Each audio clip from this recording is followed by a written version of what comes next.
Stakeholders joining us today for today's meetings. It is with great pleasure and excitement that I welcome you all to our new boardroom in the George H.W. Bush Building here in Austin at the Capitol Mall, home of our coordinating board team. This is our first meeting in this building, and we are thrilled to welcome each and every one of you. I hope you will enjoy this new space and take this beautiful view of the Capitol Mall. Mr. Anwar, please proceed with the start of the IDEA Committee meeting. Thank you. Thank you, Chairman, Commissioner. Good morning, everybody. Let me turn my telephone off. Good morning. My name is S. Javed Anwar.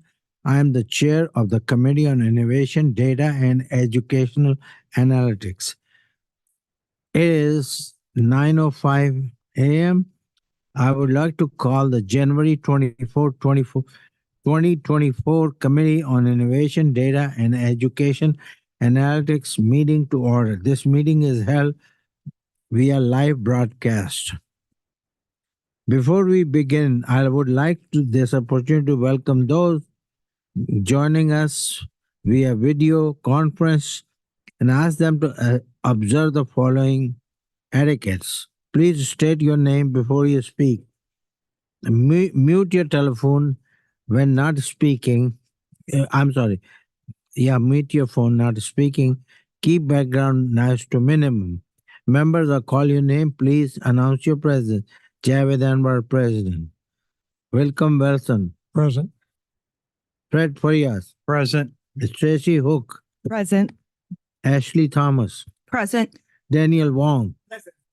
Richard Clemmer. I guess he's not here. You're on mute, Mr. Clemmer. Sorry, present. There you go. Mr. Clemmer, you're on mute. Yeah, can you hear me? Present. Mr. Clemmer, sir, we can't hear you. We can't hear you, Mr. Clemmer. Okay, I'm present, but Okay. Agenda item 2 is consideration of possible action to approve the minutes from the October 25, 2023 committee meeting. The members, do I have a motion and a second? So moved. Second. All in favor say aye. Aye. Aye. Anybody opposed? Motion passes. Agenda item number 3 is public testimony on agenda items relating to Committee on Innovation, Data, and Education Analytics. We do not have any registered to testify, so we'll go on to next item.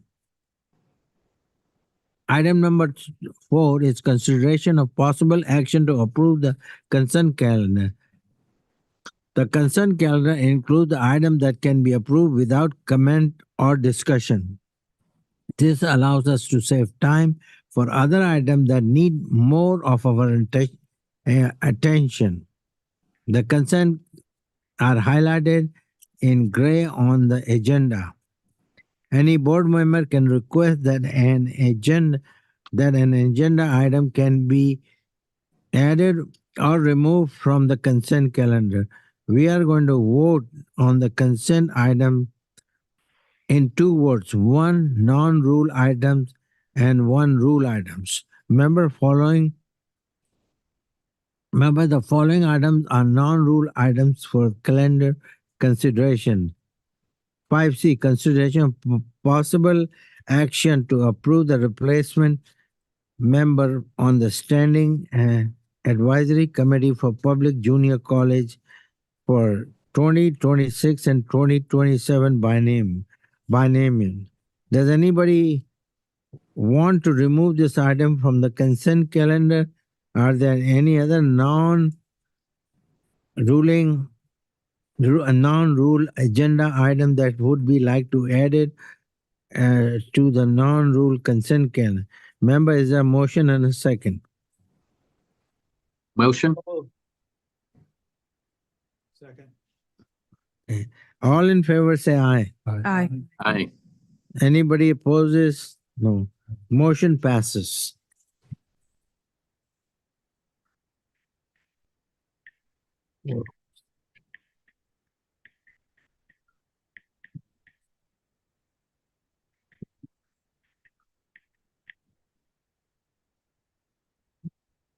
Now we vote on the rule items placed on consent.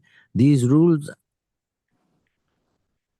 are either technical confirmation or implement of non-controversial policies around which there is consensus.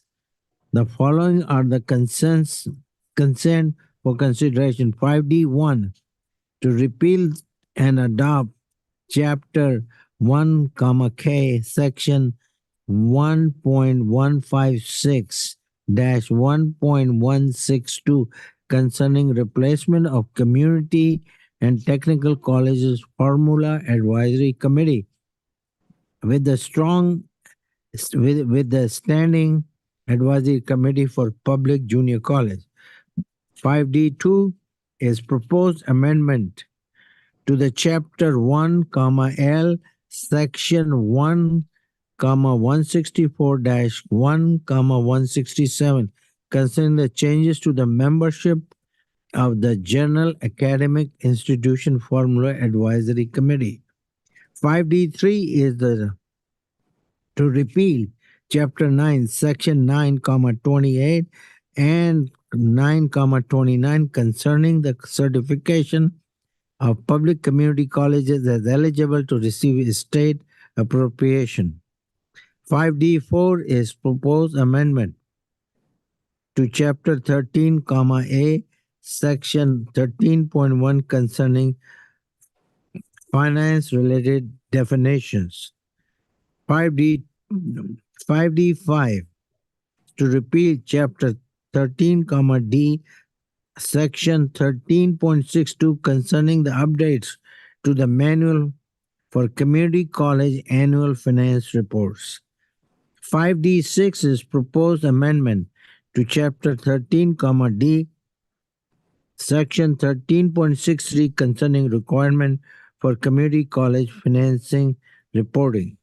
5D7 is proposed amendment to Chapter 13, F, Section 13.101, 13.102, and 13.104 concerning limitation on reporting of hours to the coordinating board for funding purposes.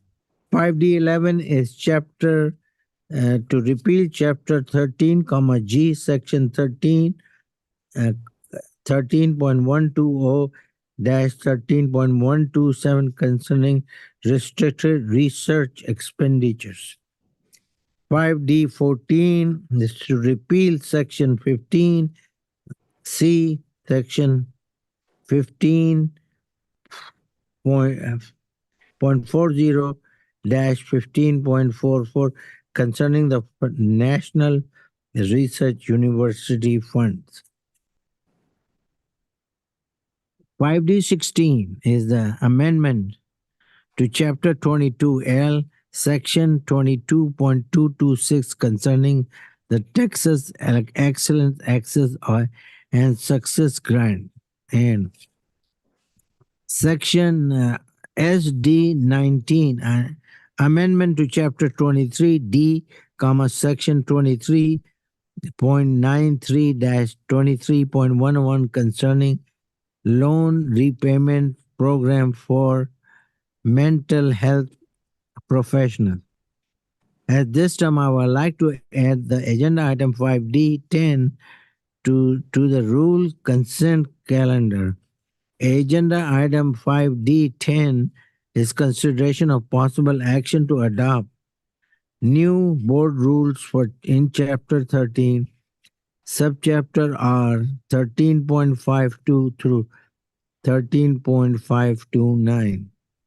Does anybody want to remove? Does anybody want to remove any items from the Rules Committee or member? There is a motion to approve, and I need a consent, please. I'll make a motion to approve the consent calendar request. Okay. Do I have all in favor? Say aye. Aye. Aye. Anybody opposes? Motion passes. Agenda item 5A, building a talent strong Texas Data Institute, Texas Talent Trajectory Dashboard. Dr. Tournament Deputy Commissioner and Dr. Melissa Humphreys, Assistant Commissioner for Data Management and Research, will provide a brief presentation will be available for question. These are for information only. Thank you, Doug. Great. Thank you so much. I'm David Troutman. I'm the Deputy Commissioner for Academic Affairs at the Coordinating Board, and I have with me. I'm Melissa Humphreys, the Assistant Commissioner for Data Management and Research. So this morning, we're going to provide you a demo of a tool that we built. And I think this will be one of many tools that we'll introduce to you all on really the great work. And first, I want to thank you all for supporting the Data Modernization Initiative. It's really put us in a better place to be more agile with our data, and in doing so, creating tools that are interactive.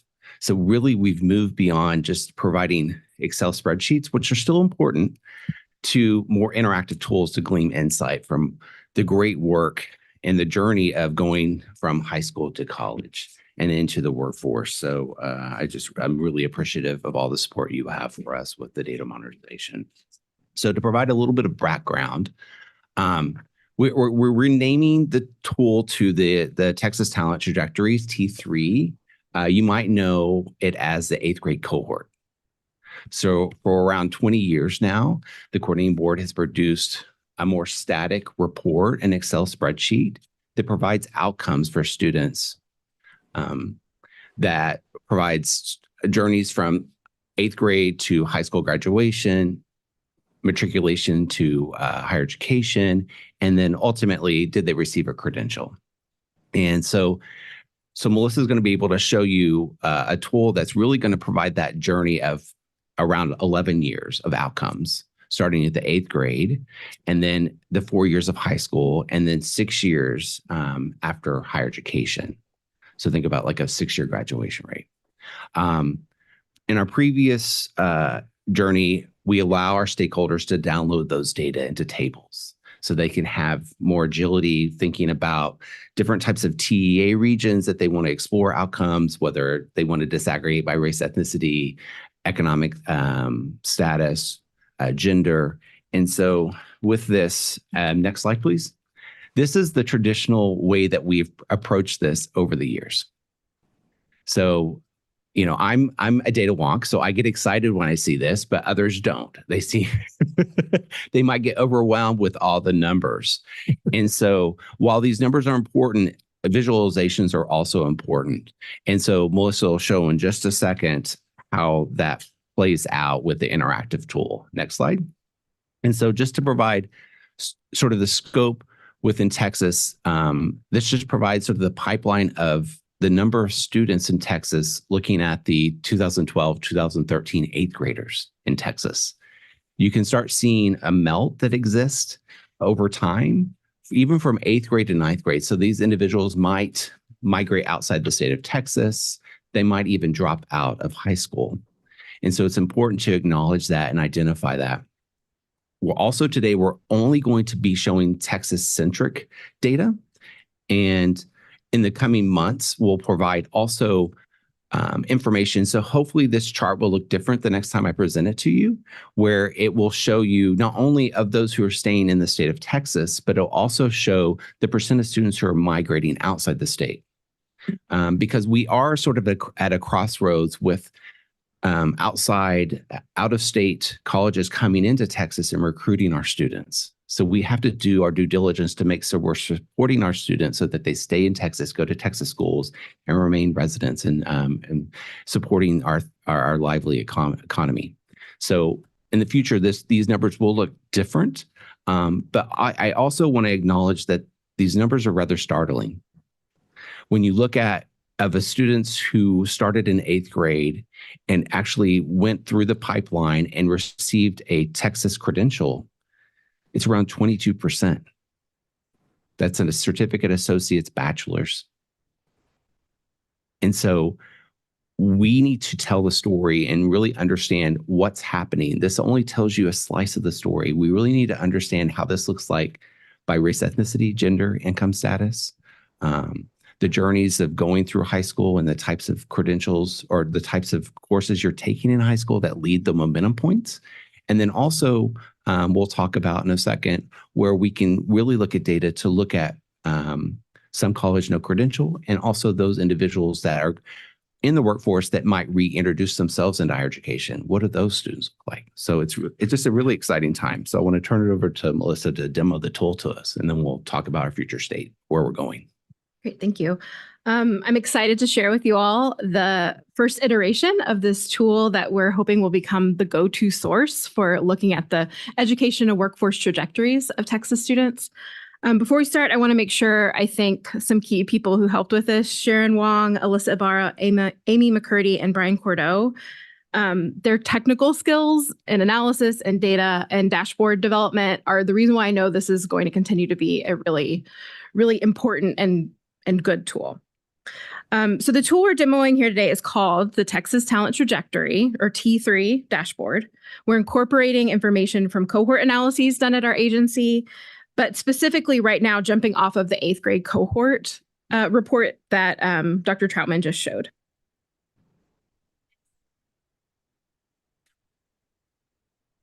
One second. Then there we go. The next slides will show where we are with this tool right now. Next slide, please. The first page of the dashboard gives the user an overview of the tool in several ways. First is an explanation of the dashboard and highlights its purpose. The next tab provides specific questions that the dashboard can help the user answer.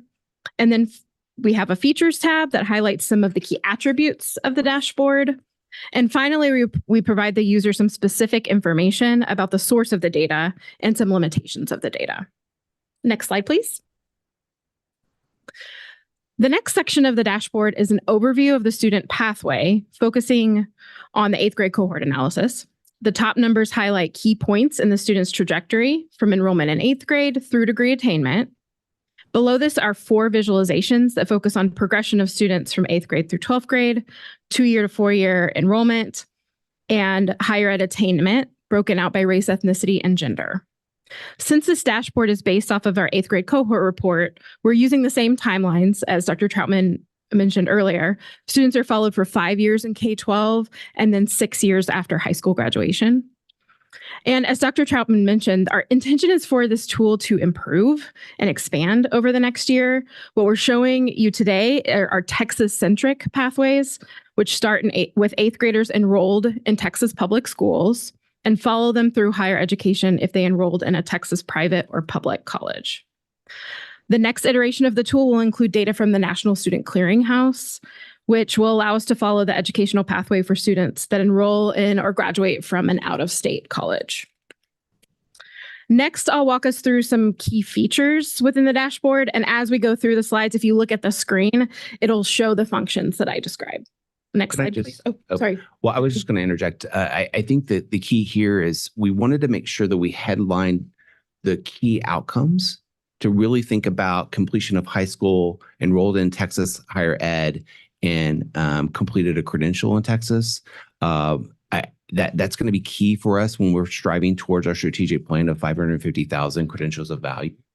And that will really help us understand where the credentials are being produced, who's receiving those credentials by race, ethnicity, gender, and other factors. Thanks. First, within these visualizations, there's the ability to hover over a section to show more detail. For example, in this high school progression visualization, if you hover over the enrolled in 9th grade bar, it shows the exact number and the percentage that this number is compared to the 8th grade cohort. In the example on screen, we see that for the 2011 cohort of 8th graders, about 346,000 enrolled in 9th grade at a public Texas school. This is about 95% of the original cohort. As mentioned before, we only have data for students in Texas public K-12 schools. So the attrition from 8th through 12th grade, it could be from dropout, it could be from students enrolling in private K-12 institutions or moving out of state. As we continue working on this, we'll work with our TEA partners to to help get a better picture of this part of the pipeline specifically. Next slide, please. Similarly, if we focus on the educational attainment by ethnicity, if we hover over the details for Hispanic Latino students, we can see the exact number it represents and the outcome itself. So as we hover over each bar, it shows the ethnicity we're focusing on, as well as the specific degree level that we're pointing to. Next slide, please. At the top are filters to view the provided information for specific regions. These are based on TEA regions, counties, districts, and K-12 campuses. If I, for example, pick the Houston region, then Harris County, then Houston ISD, the dashboard will update to provide details on students in Houston ISD only. Each time a new filter is selected, all the numbers and the visualizations update to show the information for that specific group only. It can get as detailed as the public school campus where the student was last enrolled. After making these selections, the tool now shows Texas educational pipeline information for students who were 8th graders in 2013 in Houston ISD. A quick note about the 2013 data, the total completed credentials may be a bit underreported here because the data for FY23 wasn't quite certified when we built the data tables for the presentation today. But when we launch this later this month, it will have the complete certified data. Next slide, please. Finally, I want to point out the interactivity that we're building in this. If I click on a group's label in the race ethnicity, it updates all the other information on the screen to just be for that group. I can reset this, and if I want to focus only on male students, for example, I click on male, and all the information updates further. Next slide, please. The next section of the dashboard shows comparisons across the years of cohorts. We currently have the 8th grade cohorts for 2011, 12, and 13 loaded into the tool. This part will allow users to compare trends in the education pipeline across cohorts. Next slide, please.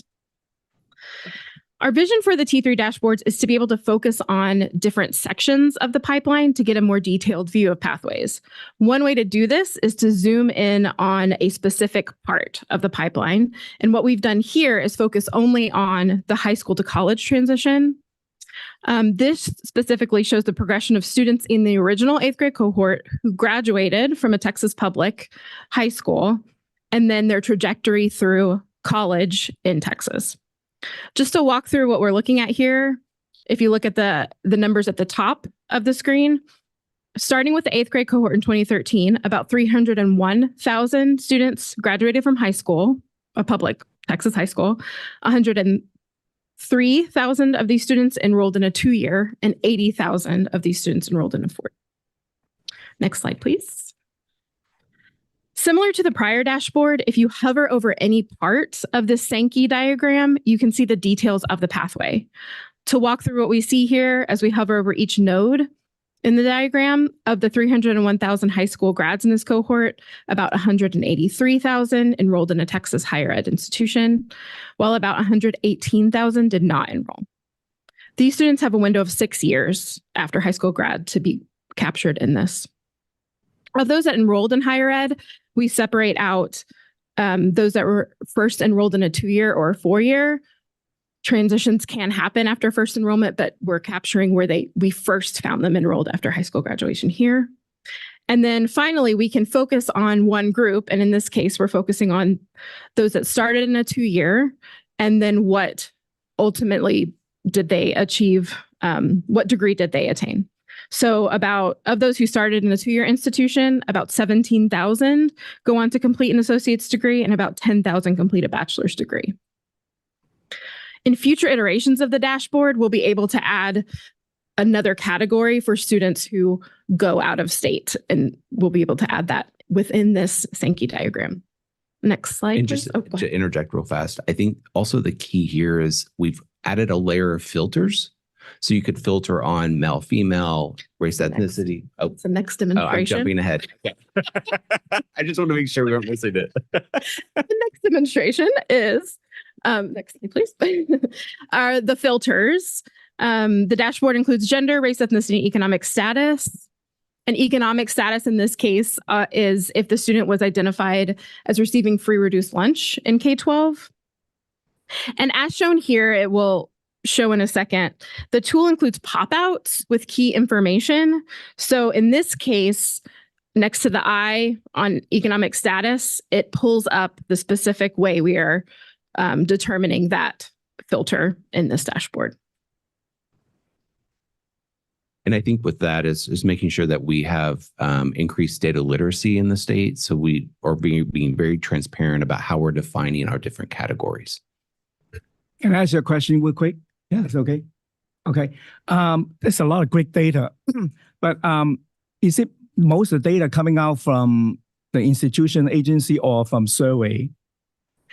These are actually administrative data collected from the institutions. So the K-12 data is from TEA, and they collect their data from the districts themselves.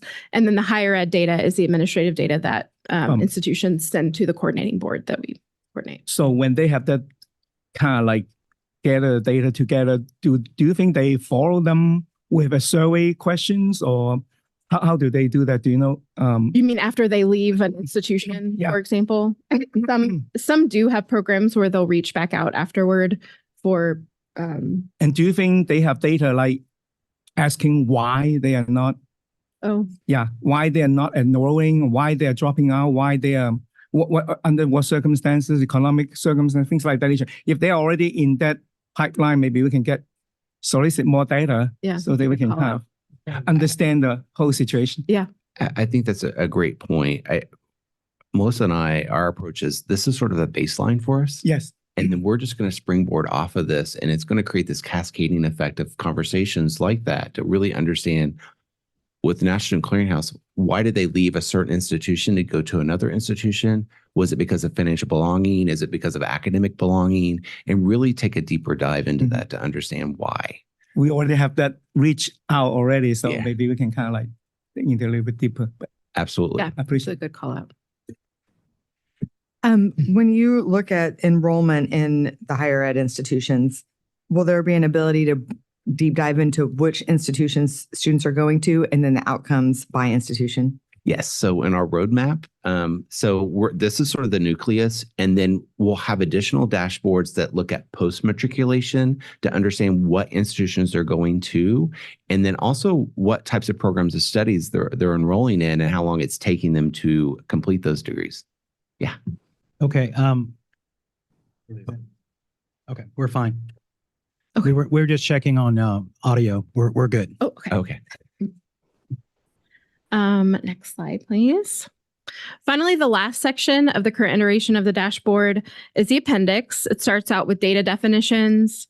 It also includes a interactive map of the TEA regions, because those are the regions we're focusing on in this, and a place for users to download that 8th grade cohort report in Excel form that some people are used to having and being able to manipulate and using Excel. Next slide, please. So as Dr. Troutman has mentioned, this is really our baseline launch of this tool, and we have lots of ideas for moving forward over the next year. I think as we've seen today, one example is even just getting this information into a visualization, things pop out and help us think through what our next step could be in adding to the tool. Next slide. So this is a roadmap of what we will be doing over the next year with this tool. Later this month, we'll be launching what you've seen today, that focuses on high school to post-secondary success and year-to-year comparisons. It'll be launched on our public data site, and we'll include some narratives about some of the patterns we see to help users focus on key findings. And in the next phase, from February to May, we really want to collaborate with our tri-agency partners, so TEA and TWC. This tool is unique because it's using all 3 agencies' data to highlight the student outcomes and trajectories that are taking place. And so Melissa and I want to work with the other 2 agencies during the tri-agency data work to really come up with a plan of analysis and identify problem statements that the 3 agencies can help resolve over the next year. In May, we're going to be updating the tool by providing additional information about the K through 12 pathways, specifically looking at those students who are earning dual credit, those students who have various math achievements at various grades throughout. My vision and aligns with Commissioner Keller's vision of starting as early as third grade and looking at what type of math courses they're taking and what type of pathway or momentum points that's creating for students. We also want to look at and introduce college readiness. We are in May, we'll be embedding the National Student Clearinghouse data. So this is the national repository of all enrollment for around 97% of all institutions, both public and private. So that will really tell a different story about the brain drain that might be existing or happening in Texas. And then we also are going to be introducing workforce outcomes. So looking at median earnings by program of study, but also some college no credential, really understanding of those who drop out, what's happening to them, how much are they earning, how can we help support them and identifying what's happening. And then in June to December 2024, we want to make sure that we have stakeholder engagement. Are we meeting the needs of our stakeholders when we're presenting these data? Melissa and I can't go to a room and just create a tool that we think is best. We want to engage with our partners to make sure we're meeting their needs. And then that's yours. Oh, sorry. I mean, we both know it. So, and our hope for a year from now is that it includes even more detailed student flows, especially the education to workforce analysis, as we're talking with TWC and our partners and who are hiring our graduates. We're hoping to develop more pathways that are useful to users of this to see how students are going from higher education into the workforce. Next slide. And so this just sort of provides a glimpse of what this might look like over time, where we think about the different milestones that exist from 8th grade all the way through workforce to understand whether or not students are receiving a credential of value and creating various different filters of male, female, Hispanic, African-American, English language learners, economically disadvantaged. Like I'd said earlier, this is just the start, right? And so my hopes would be that this generates more questions of interest so we can explore post-matriculation of what's happening to students when they go into certain programs. And then also once they've left and received that credential, how much are they earning 1, 5, and 10 years out, and really following and being transparent with all the data that we have access to. So that's the end of our presentation. We are happy to take any questions. And I did just want to weigh in briefly. First of all, just to say how much I appreciate our team working on this. It's really complicated to produce a simple dashboard that distills complex information, and so I'm really kudos to Melissa and her team and to David's leadership on moving this forward. We're excited to be at a point where we'll be able to release this new tool. One of the old reports that the agency did that did get a lot of attention was that 8th grade cohort report, and there was a lot of the Houston Endowment and other folks used that report to shine a light on where students were getting hung up in the pipeline.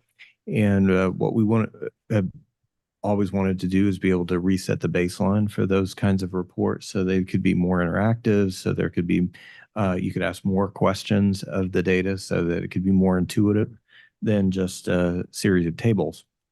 So I'm excited about where we are and what we'll be able to release. We do want to this is an area where, I've told you all before, as one of my mentors used to say, everyone loves you till you have findings, right? So everybody loves the idea we're going to democratize the data and we're going to have the data be more public and we're going to see what's going on. But already you can see in the presentation, some of this is painful. Sometimes the pipeline doesn't look very good, especially when we apply these different filters. And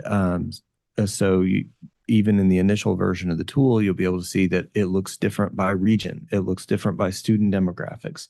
It looks different by high schools within school districts. from the way the rest of the school district looks. So it's shining a light on what's happening. This is all descriptive. It's of just where we see students progressing through the pipeline as we get additional data about where students going nationally, other kinds of credentials that individual students are completing. We'll incorporate all of that data. We do want to work in close partnership with you all on the board and also with the foundation board to make sure that this is useful to you all and your constituencies, also in the conversations that you all are in. This is shining a light on our Texas talent pipeline and places where we need to improve.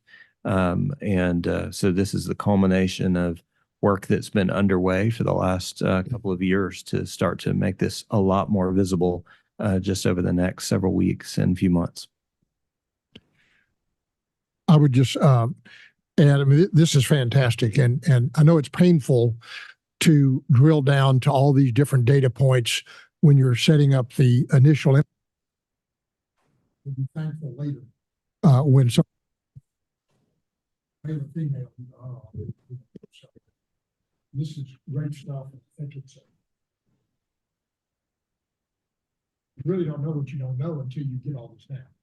And there'll be other questions. How do you determine if somebody leaves to go to school out of state? How do you find that out? So the National Clearinghouse has been gathering enrollment data for, I think, the last 30 years.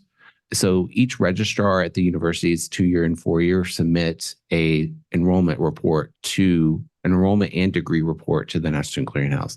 We have the privilege of having an agreement with them so that we can track students. That's very interesting to see where our talent's going. This kind of off balance sheet, so to speak.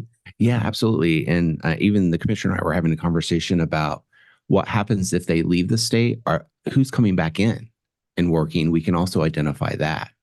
So we'll have to be very thoughtful about how we're presenting this, because the Sankey diagram will become really complex really quickly. And so I want to make sure that we are diligent in working with our stakeholders to be able to communicate it effectively.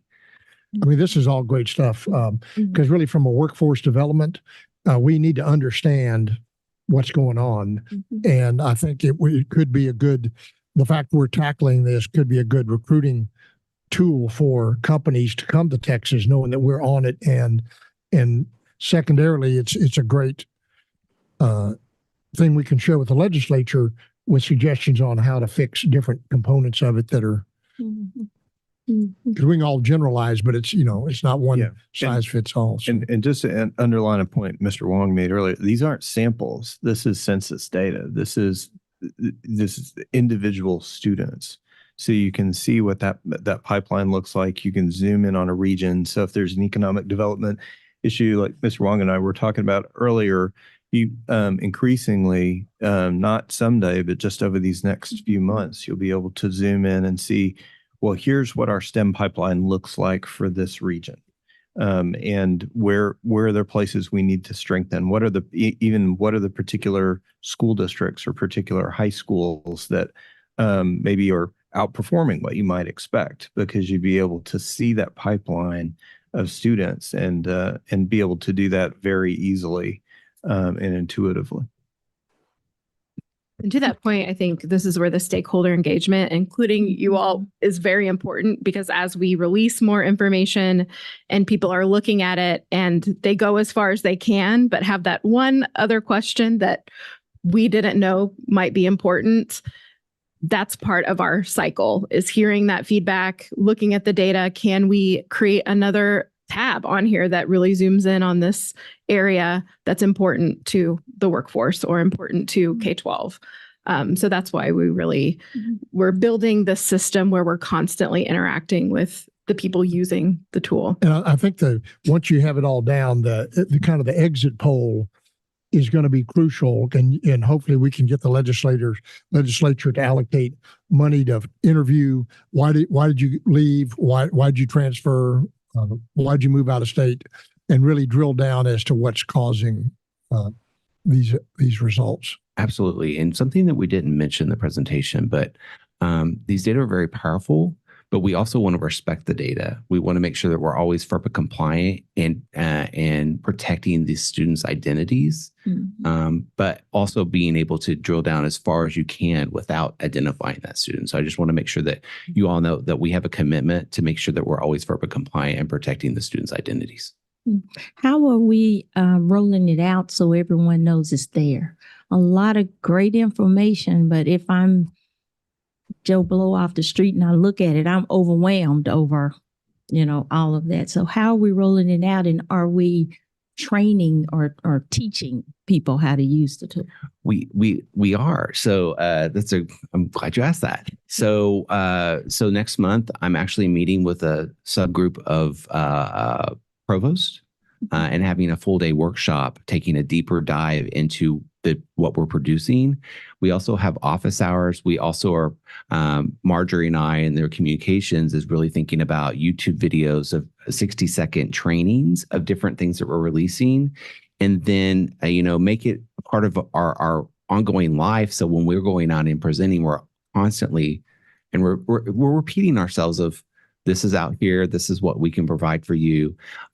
Because I think also I've developed a framework to really, so Melissa and I had an opportunity for the pre-conference of the EDGE to meet with IR and student success champions and spend a day with them.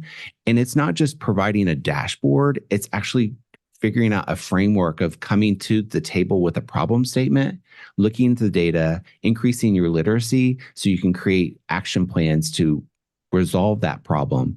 Because in my experience, what I've noticed is individuals can go to a dashboard and they get excited about it. They start clicking. And then an hour later, they're like, well, what did I find out? I lost track. And so just really helping coaching individuals to support them so that they can glean insights that can create that positive action for students.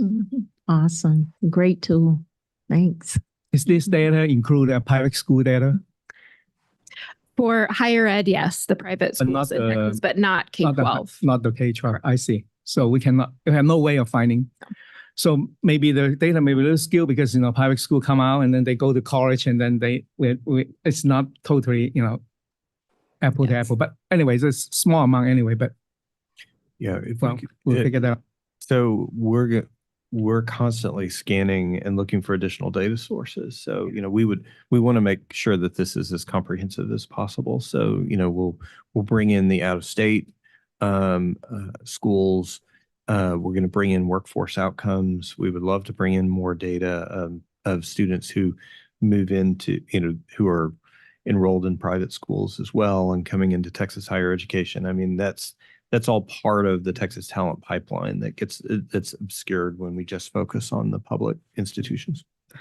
And, this is really interesting to follow an 8th grade cohort, but until we know which of these students moved out of state and which of these students went to private school, it's painting not an accurate picture. That's right. And then, of course, once we can know post-secondary, when they are, because many of these students or some of these students I can see here that we're identifying kids as not graduating on time, but then they're enrolling in four-year institutions. Those probably went to private school for high school, and we're picking them back up if they enroll in a public institution or a private institution in Texas. But for those who are going out of state, we're missing them entirely.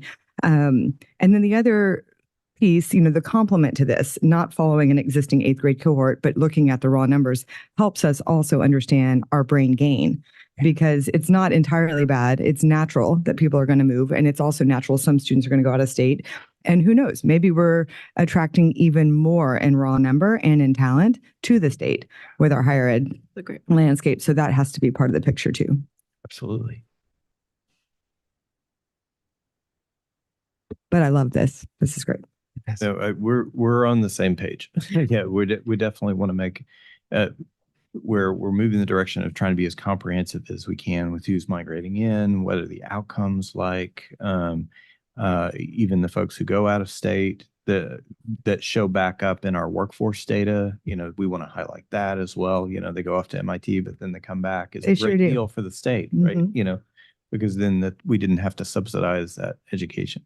So yeah, this is So this is an initial snapshot. And this is what we have here is a little more like the old 8th grade cohort report, but we're on this rapid roadmap now to add these additional data points into the tool.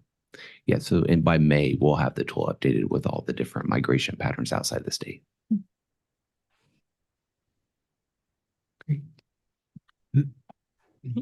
Members, does anybody have any more questions? If not, thank you, Thank you. please. David, you know you're going to hear about stepping in front of her slide. Agenda item 5B is the report on Financial Aid Advisory Committee activities. Ms. Mallet Leaf Green, Chair of the Financial Aid Advisory Committee, is going to join via Zoom to present a summary of the committee's recent activities and will be available to answer any question. This item is for information only. Ms. Leaf Green? Thank you so much. Really appreciate the chance to visit with you this We morning. cannot hear. Sorry, we have a little audio problem.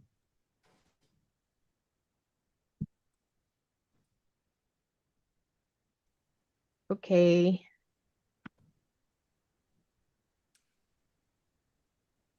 We can actually hear her on Zoom, just for your information.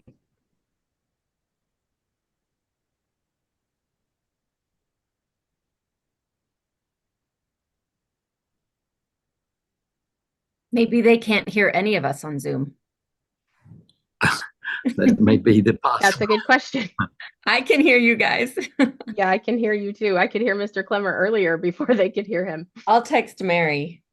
Okay. Thank you. Sorry, ladies and gentlemen, there's an audio problem. We're going to move on to the next item and we will come back to this agenda 5B a little bit later. Thank you. Thank you, Ms. Green. Agenda item 5C and 5D is through 5D7. Agenda 5C, agenda item 5D1 through 5D7 were approved on the consent calendar. Agenda item 5D is consideration of possible action to adopt a new board rules, chapter 13, subchapter P, section 13.470-13.477 concerning the new committee college finance system. Ms. Emily Cormier, an assistant commissioner for funding, will present this item and will be available to answer any members. You have supplement material for this printed on gold rod paper. Go ahead.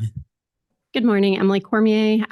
As you mentioned, there are supplemental materials. This is non-substantive edits to the subsection references in that rule. And so Chapter 13P is the main governance of our new community college finance system for the current fiscal year. As you know, the board adopted emergency rules in August to implement community college reform before the start of fiscal year 2024. However, those emergency rules now must be formally adopted by the board to fully implement the changes for this fiscal year. Okay.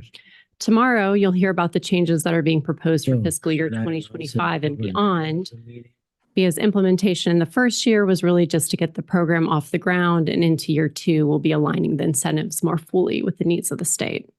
So given that, there is a revision that was proposed in Chapter 13P subsequent to its postings for public comment. We have proposed amending the title and adding a new section just to be clear that these rules are only for fiscal year 2024, and they will phase out as we implement a new subchapter in the upcoming board meetings. So just to recap at a high level, these rules lay out the calculation of funding for community colleges, which transitions the institutions to the performance-based funding formula. Outcomes are funded through a set dollar amount via the performance tier, and the rules implement the calculation of the base tier, which helps support our property poor and rural school district or community colleges. And the final main parts of the rule include the creation of transition funding to support the move to this new model, the setup of a new payment schedule to lay out how funding flows from the coordinating board to the institutions, and the creation of a closeout to ensure everyone is clear when funding obligations are complete. There were no public comments for this rule, and I'm happy to take any questions. Any questions, members?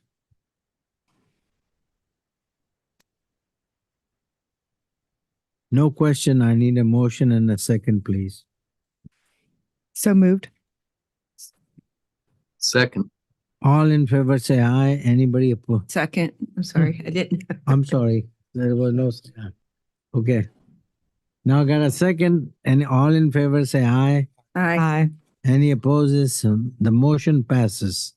Agenda item 5D is consideration of possible action to adopt a new board rule, chapter 13, subchapter Q, section 13.500-13.506 concerning the financial aid for SWIFT transfer program. Dr. Charles W.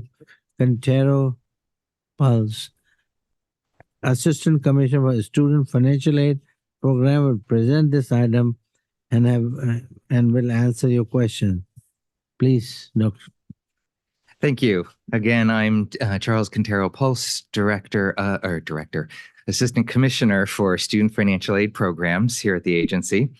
The Financial Aid for Swift Transfer Program, or FAST, is one of the many aspects of the agency's community college finance effort. In August, the board adopted emergency rules to allow for the expedited launch of the FAST program, which provides funding to institutions to support their ability to offer dual credit coursework at no cost to educationally disadvantaged students. Like many of the other rules you're hearing today, you are now considering the regular adoption of the FAST rules.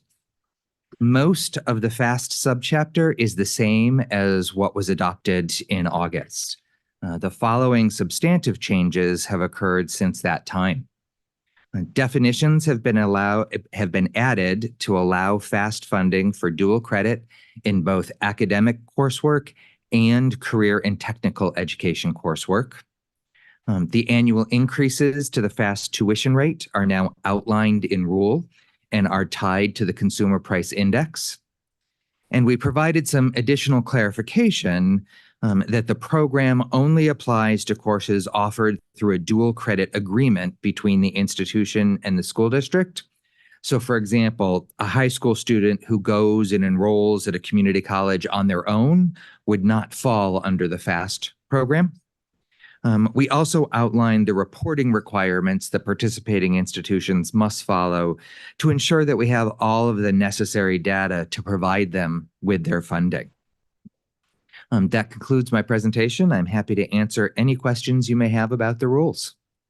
Any questions, members? If not, is there a motion and a second, please? So moved. All in favor, say aye. Aye. Any opposed, say no. Agenda item 5D, 9 passes.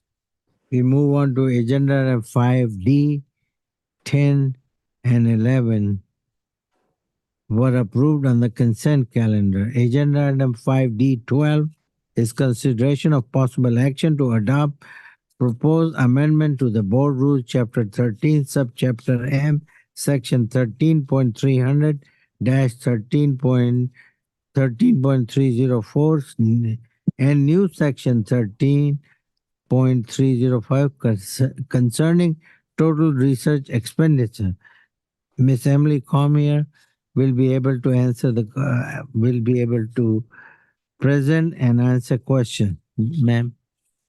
Sure. So this item, item 12, and the next item on your agenda both relate to the implementation of House Bill 1595, which was passed last session, and its associated constitutional amendment, Prop 5, which was approved by voters last fall. So to provide a little context, I'll just give a little high high level of what this legislation did. So this eliminated the National Research University Fund and it recreated it as the Texas University Fund. And this also came with an investment of $3 billion to add to the current NREF corpus of $900 million to start this endowment. Statute also eliminates the Core Research Support Fund and replaced it with the National Research Support Fund, or NRSF.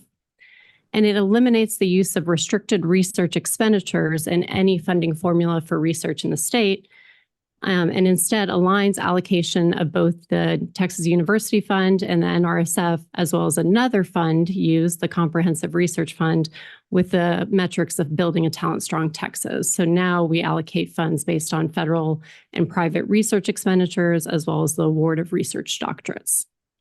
So given all of these legislative changes, we had to make the following revisions to rule. So first, we had to repeal the rules related to NREF as well as restricted research, since those are no longer in statute. Those were done on the consent calendar earlier today. And then we have to create a new subchapter, subchapter 15B, to outline how the TUF will work, the Texas University Fund. And then we also had to make some edits to how institutions report total research expenditures to our agency, which is this first item on the agenda. So I'll move into walking through the rules on agenda item 12 relating to chapter 13M, the reporting of total research expenditures. And I will, first of all, note that we used negotiated rulemaking to develop all of these rule revisions, and we did not receive any public comment on any of the rules. And so our overall approach on the revisions of total research expenditures was aligning how we receive data with how the institutions submit data to the National Science Foundation, and through the Higher Education Research and Development Survey. So this was something we spoke to the legislature about, making sure that we were kind of eliminating inconsistencies that you could see in federal data sets from our data sets, and also helping kind of alleviate some of the administrative burden on institutions so they're doing things one time in the consistent manner. And so to do this, we added a new subsection or section 13.305 to this rule. And so this provides for an explicit direction to institutions on how they break out research expenditures to us by fund source categories that directly align to the federal government requirements. So this is a more granular reporting. And so we'll get data based on federal, state, and local government, business, nonprofit, institutional, and other sources. This rule also defines private research expenditures, which is part of the use of how formula funds will be distributed or how funding will be distributed. And then other revisions are primarily to align with these changes and clarify what data is being used for and our statutory authority to collect it. So that concludes my remarks on the revisions to subchapter 13M, and I'm happy to take any questions. Members, and does anybody have any questions, please? I just have a comment. Ms. Cormier, so the institutions are well aware of that. There were no comments, you said, at all in terms of the reporting, especially with the research part of it, funding?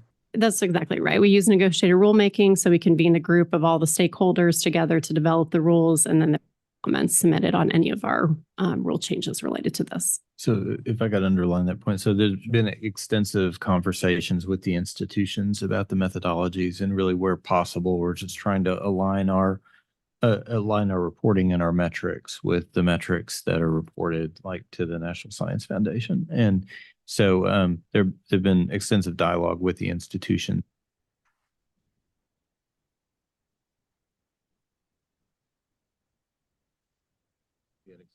Yeah, that's good. So that's good clarification, because I think it's important as a new rollout that they understand, you know, the new requirements, and that the communication between the institutions and the coordinating board are, you know, on the same page. Thank you. Any other questions? And that they're not having to report twice. Pardon me? And that they're not having to report twice. And Yeah, once you align the rules, you do one report and that covers everyone, right?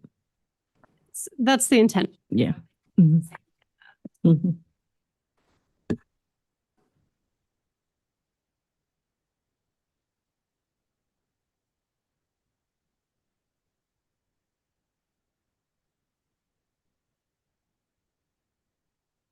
Aye. Aye.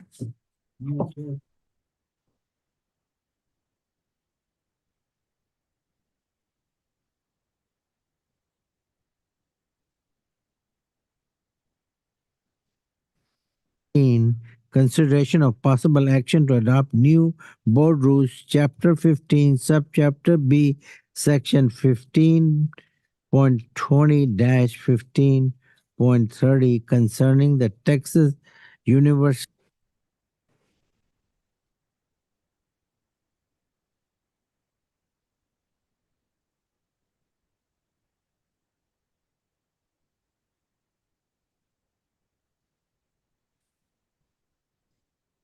Can you all hear me? Okay. This is the second main part of these rule revisions. We are adding a new subchapter to govern the eligibility, distribution methodology, and reporting for the Texas University Fund, and also the eligibility thresholds for research expenditures on the NRSF. So the rules really align closely with statute and reiterate that the institutions who are currently eligible for the TUF or how they can become eligible for the TUF by meeting certain research metrics that are laid out in statute. Once institutions reach those metrics, they can also join once they receive what's called a buy-in from through an appropriation from the legislature. This is to ensure that existing institutions in the fund do not have their share of the endowment diluted by the addition of new institutions coming on.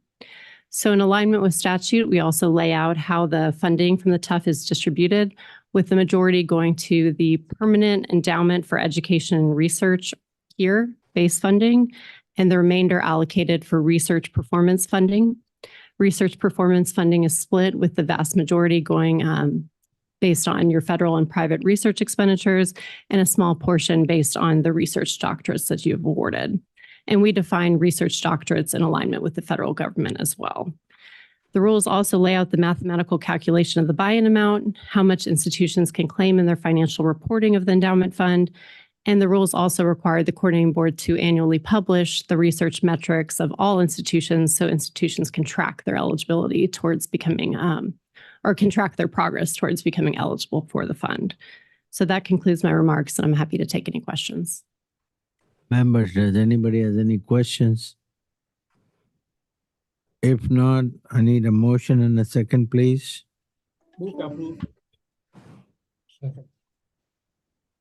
All in favor, say aye. Aye. Aye. Any opposed, say no.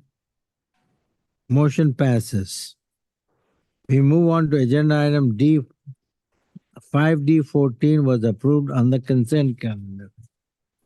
Now we go to agenda item 5D15 is consideration of possible action to adopt a new rules, chapter 22K, section 22.200-22.210 concerning the Texas Transfer Grant Program.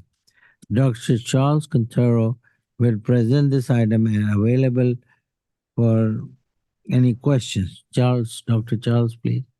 Thank you. Yeah, you're welcome. So I am pleased to present to you the rules for a new financial aid program, the Texas Transfer Grants. During the 2022-2023 academic year, the agency utilized GEAR funding to run a pilot project to establish a Texas Transfer Grant program to provide portable need-based aid to high-achieving transfer students who were low income to help mitigate financial barriers to vertical transfer. We are very excited that the General Appropriations Act for the current biennium authorized the agency to create a state-funded version of the Texas Transfer Grant Program, and the rules for that program are here for your consideration today.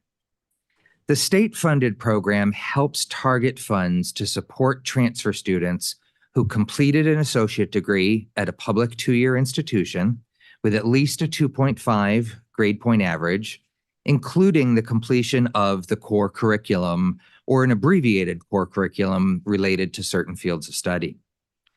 Lessons learned from the pilot project help us design rules that will provide greater flexibility in the state-funded program than existed in the pilot project, thus allowing institutions of higher education to best target these funds based on their unique student populations.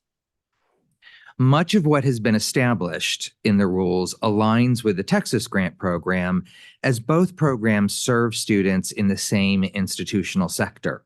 For example, the eligibility requirements include aspects such as the requirement to be a Texas resident and show financial need, and concepts such as the maximum grant amount and the methodology to allocate funds to institution are also drawn from the Texas Grant Program. At the same time, we also modified certain aspects to better achieve the goal of driving completion, such as a full-time enrollment requirement. Given the similarity of the Texas Grant and Texas Transfer Grant programs, we also made it clear in the rules that a student may not receive both a Texas Grant and a Texas Transfer Grant simultaneously. I'll note that the agency received multiple comments, which helped us improve the original proposed rule. Those modifications are included in your board materials and included mostly things that helped clarify for the institutions how to administer this program.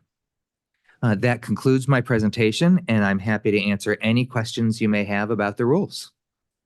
Members, anybody has any questions?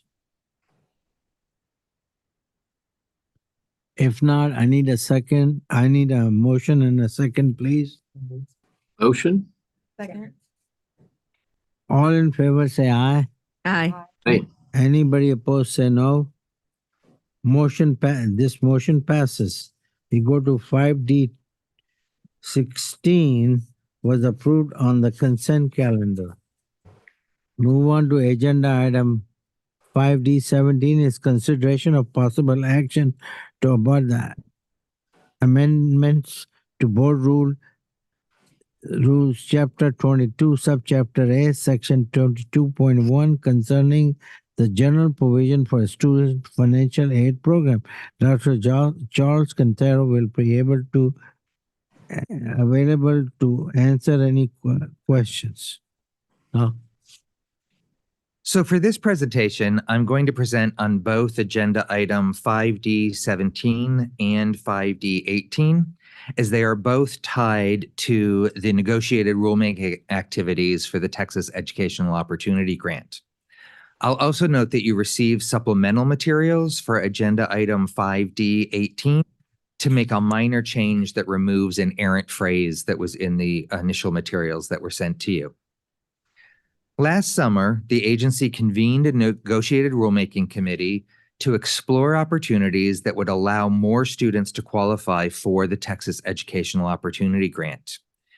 The committee reached consensus at the August 2nd meeting, proposing rule changes to Chapter 22, subchapters A and M to accomplish the following. First, expanding the definition of certificate program to include occupational skills awards and credentials of value as defined in Chapter 13, Subchapter P, Community College Finance Program.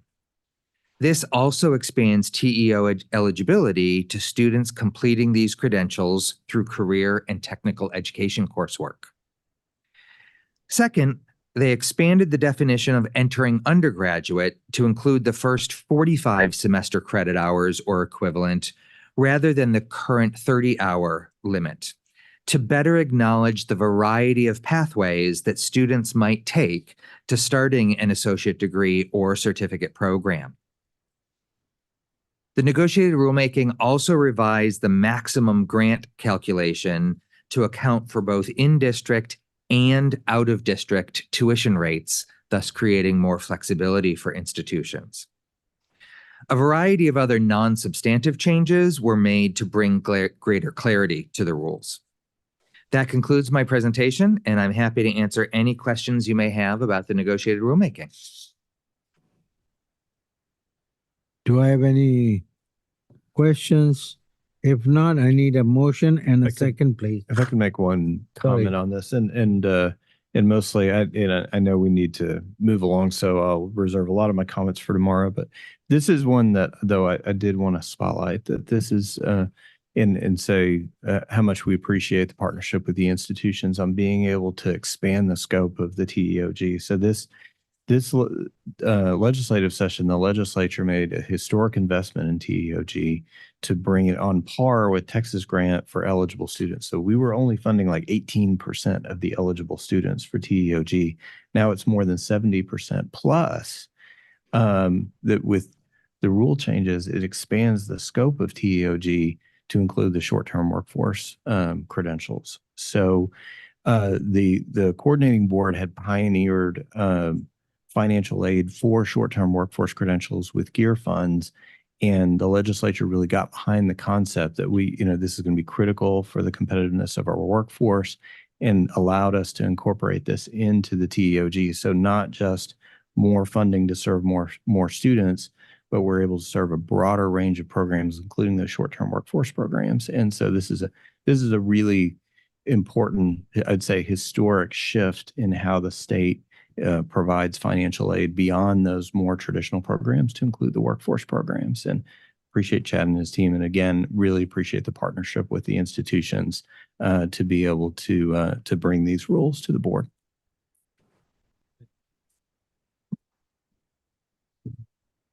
Any other discussion? If not, I have a motion and a second, please. So moved. Second. All in favor, say aye. Aye. Any opposed? Motion passes. Agenda item 5D18 is consideration of possible action to adopt a new rule, Chapter 22, Subchapter M, Section 22.265, an amendment to Board Rules, Chapter 22, Section Subchapter M, Section 22.254, 22.256, and through to 22.259, and 22.261, 262, and 22.264 concerning the Texas Educational Opportunity Grant Program. Members, you have a supplement material for this item on gold rod paper.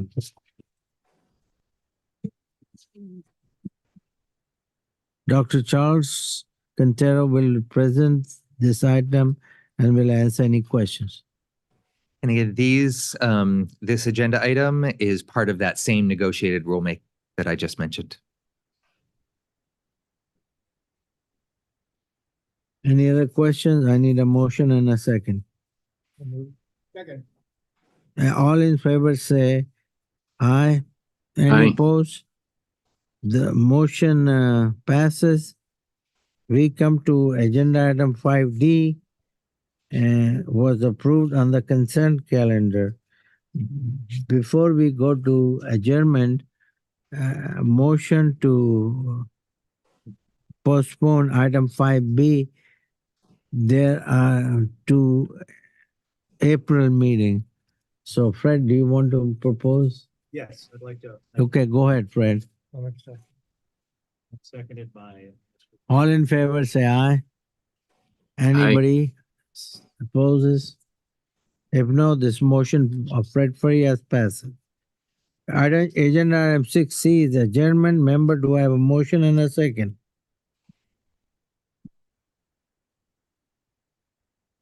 All in favor, say aye. Aye. Aye.